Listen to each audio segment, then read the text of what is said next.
that pain was, she had made it seem like I was gonna have to pay for that my whole life. And like I say, that day I felt like I was just gonna cash in. I was, like I said, feeling so sad. I don't think a lot of times a lot of people understand how children feelings matter too.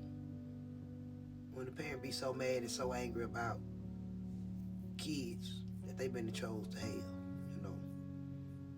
I know that's a sad way to start off, but I think I just start off there because, some people need to hear that.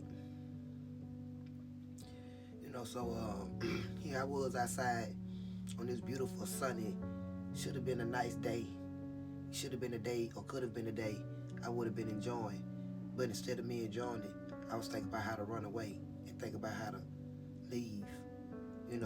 What people so-called say you're supposed to run to in your hardest time. Family.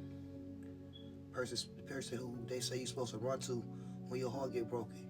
Your mama. I'm trying to run away from her.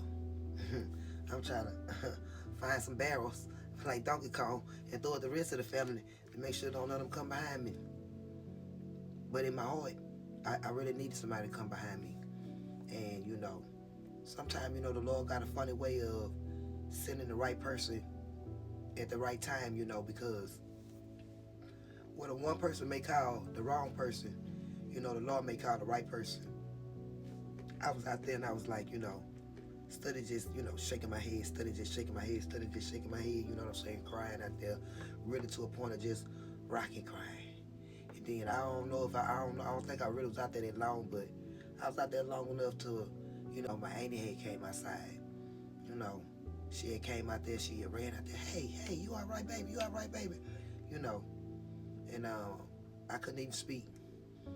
I don't know if you ever been so shaken to the core that your words just freeze up in your throat so hard, and you want to speak, and your tears, before they even fall down your eyes, they just hurt. You just feel that pain, a pain so hard in your body that it come out your eyes, and you just feel the pain of a tear fall.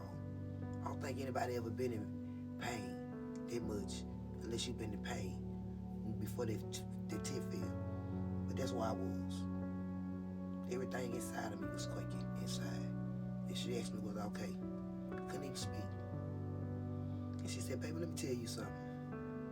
She said, you done heard about me, ain't you?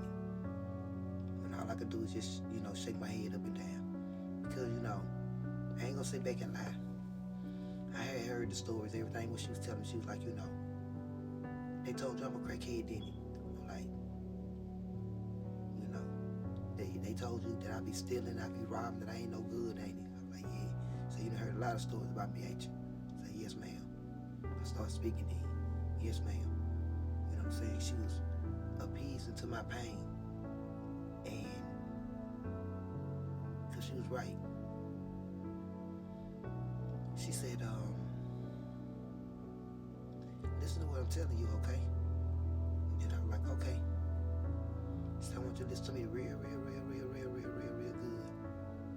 She said, now I'm gonna tell you something. I ain't gonna sit here and say that what they said about me not true. Because some of it is.